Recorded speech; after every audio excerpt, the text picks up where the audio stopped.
patuloy pong pagtutok natin, hinantay pa rin po natin mga karagdagan pong impormasyon na makukuha po natin sa mga kasamahan natin. Balikan po natin mga bandang pasado alas 8 o mag-aalas 8 na ng umaga nang umalis ang convoy ng dating Pangulo dyan sa may VMMC.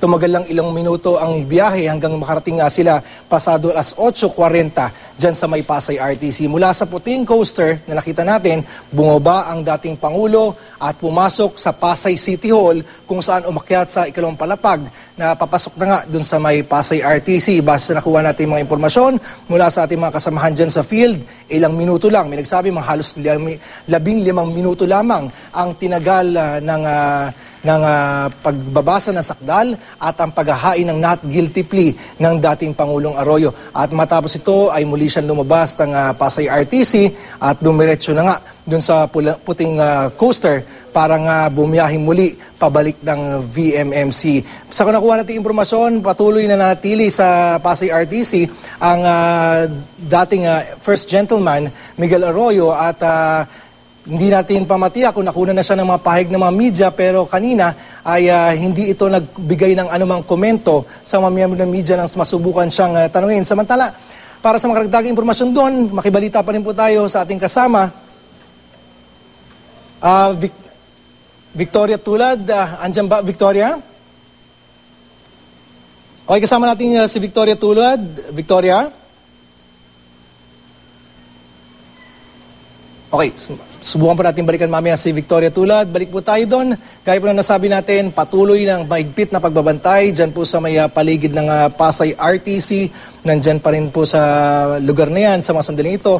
Ang dating First Gentleman, pinipilit pa rin pong hinga ng pahayag ng mga miyembro ng media na patuloy na nakaantabay sa lugar para sa anumang karagdagang impormasyon na makukuha nila kaugnay nga ng paghahain ng not guilty plea ni dating Pangulong Arroyo. Nakikita po natin, yan po mas malinaw na kuha sa dating Pangulong Arroyo habang pumapasok sa coaster, puting coaster na kakaway pa siya sa kanyang mga supporters, inaasang supporters na nandyan at maigpit ang pagbabantay sa naturang sasakyan hanggang sa makaalis ito at bumiyahe na nga papunta sa may VMMC. Okay, subukan pa natin. Subukan po natin. Victoria Tulad, andyan ba ba?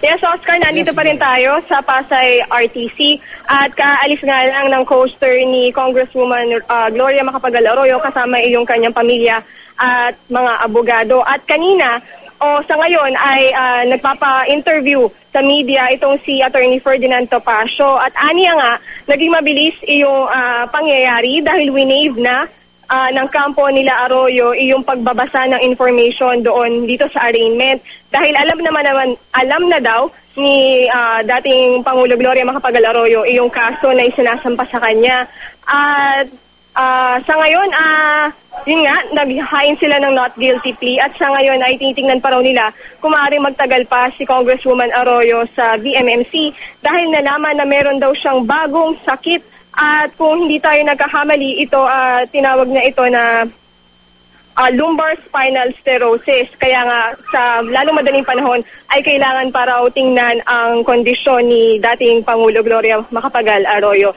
At nananatili pa rin nga na mahigpit ang seguridad dito sa may Pasay RTC at Pasay City Hall, Oscar. At nakabantay pa rin tayo dito sa mga mangyayari. Oscar? Okay, Victoria, nabanggit ng ating mga kasamahan dyan kanina, nabanggit mo na rin na sinubukan yung hinga ng pahayag si dating First Gentleman Miguel Arroyo. Kamusta na? Nagbigay na ba ito ng pahayag sa mga miyembro ng media?